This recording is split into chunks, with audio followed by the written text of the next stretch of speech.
you're a sex addict, is that right? I don't know if it's right, but it's fun. So good. So good. All right, so we are going to break down... No, that was lame. So we're going to be covering one of my favorite charisma icons, Russel Brand. I truly think the guy is one of the sharpest people when it comes to speaking off the cuff, and we're looking at his most savage moments. Some of these I'm sure I've seen, some of them I haven't. We're going to be breaking down what he's doing and reacting, seeing what's going on. You know what we do here. And personally, I am, of course, in spite of appearances, I'm a heterosexual man. Congratulations. And the... People think, because I'm so he stuns Dave into silence. People think, because I'm so well-dressed, people think he must be gay. No. Look at his wonderful haircut, he must be gay. Look how sensitive and vulnerable he is, he must be gay. That's right. That means women feel safe around me, they trust me, then bang, pregnant, bang, pregnant, bang, pregnant. The doubling down, I mean, he is so sharp, but look how many times he doubles down on a joke. They trust me, then bang, pregnant, bang, pregnant, bang, pregnant. Third one is what gets the laugh. It's incredible. So we went down, I've been shark diving, which was kind of amazing, although I had a real close encounter with a shark recently. Little, though, shark. It wasn't, it was about 6 feet, so Did it eat people? Was it well, that tight? It wasn't, but why are you trying to diminish my story? It's just the type of fish. You went near a fish. Let me tell you. People do that. That's your story. I was near a fish once. That is a fantastic way to playfully tease someone right there. And the reason that it is good is because this is probably not something that she is sensitive about. So if he were teasing her, I don't know, if there was somebody who had just shared some vulnerable story about themselves and you found that that was the moment to make a sarcastic joke, probably not the best time. But she's telling a story about swimming with sharks. This isn't core to her identity.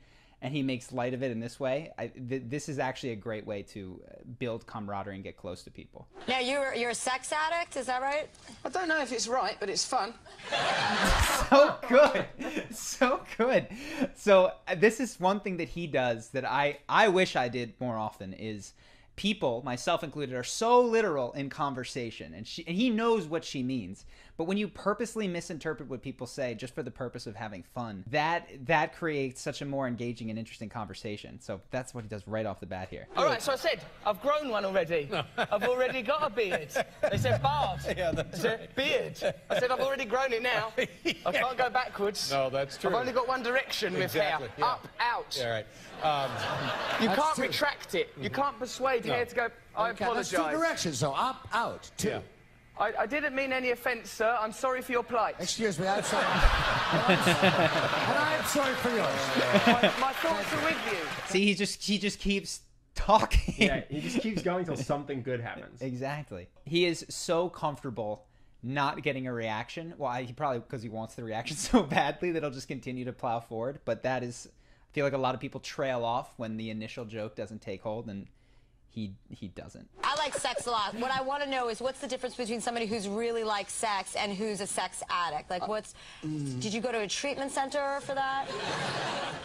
Yes, I did, as a matter of fact. But the distinction, I think, Chelsea, with any compulsive or addictive... So I watched this interview a long time ago, and it has a bit of a hostile undertone to it. So it's interesting to see, and I presume that it's deteriorated by the point that they're here, because I look at him, he is... And who's a sex addict? Like, right did you go to... here, sitting back in his chair, picking at his clothes, not looking at her, and actually reminds me of the MSNBC interview that he did, where after it, he's very focused on people at the beginning, but as it sort of devolves and it becomes clear that they're kind of messing with him, he starts spinning in his chair, looking around, not paying full attention, which is actually a good thing. So I don't remember this interview exactly. I believe that's what's happening. And if you sense someone is being passive-aggressive to you, this is a fantastic first move, which is not to be rude or unkind necessarily back. It's just to not give them your full attention as you sense that they're continuing to be passive-aggressive. And what this does is it subtly encourages them to move back towards more honest, authentic questions, which you can then engage with the fullness of your attention. From the look at a quick glance at your audience would reveal to me that it's full of very promiscuous people. They will therefore know... This is just the right audience to do this with. This is perfect. And that got fired, I think, from MTV. How did that happen? When I was a crack and heroin addict, I made some unusual decisions. They included dressing in an inappropriate way on September the 11th. Now, before I talk about this, remember, I was on crack and heroin, Chelsea, and I challenge any of you to take crack and heroin and see how it affects your personal, private and professional life. This is an excellent way to talk about personal failures and embarrassment. So what he's talking, when I was on crack and heroin, one, goes right into it in a way that it undercuts the severity of it, so he creates the moment of humor right there. But secondly, you can tell that he is not necessarily being judgmental and ashamed of himself for this, and he communicates to the whole audience that this is something that they can, weirdly enough, like understand and forgive, even though if they came across a crack and heroin addict in their real life, that might be someone that they felt a complete inability to relate to. But because he's not treating this like a massive deal, the audience receives it. So a great example of a way to talk about things that you might not be so proud of is to really own them. We're addicted literally to everything. Yes, I became addicted to heroin, crack cocaine, cocaine without the washing it up to make it into crack, amphetamines, marijuana, alcohol, moving about, looking out of windows, this position, all of those things. I couldn't stop myself. I'm genuinely envious of his ability to flow between sincere, deep conversation and total humor. And he does it within a statement right here. So he's listing out the drugs that he's taken, and then he's into humor. I'm very jealous. Sadly, we've run out of time. We haven't run out of time, Tim. Thanks. Time continues. This is genuinely, and he just shows a couple of examples. Purposeful misinterpretation of what someone literally says and just commenting on it. As silly as it sounds, when you reduce it to that, it sounds like this grade school type of humor. Instead of understanding the subtext behind what someone says, comment on it as if they'd meant it literally. You might be surprised for the chances to make people laugh. Look at it. It's just everywhere. We don't even know what it is, do we? Let's be honest.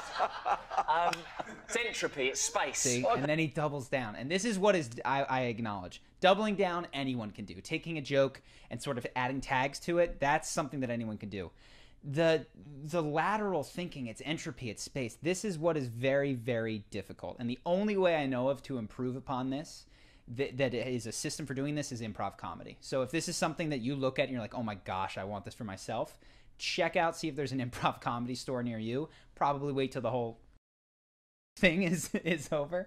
But that's the way to become quickest and most lateral, thinking on your feet like this. Chest hair, there's shirts. And it's a landscape. It's a landscape. I don't know what kind of landscape it is. He's a close talker. He gets in there and makes eye contact. It's incredible. But it's some kind of landscape. What do you mean? Look at him, he goes even more. What's going on? What's going on your landscape? My landscape is extreme. A little bit of sunburn, a little holiday activity on the chest. I've just been down on the Gulf Coast. Look at him go. He slides in closer. Don't be distracted by that, it's fake. Because I was wondering, how did it get in here? Yeah. We need that to be in the sky for nighttime.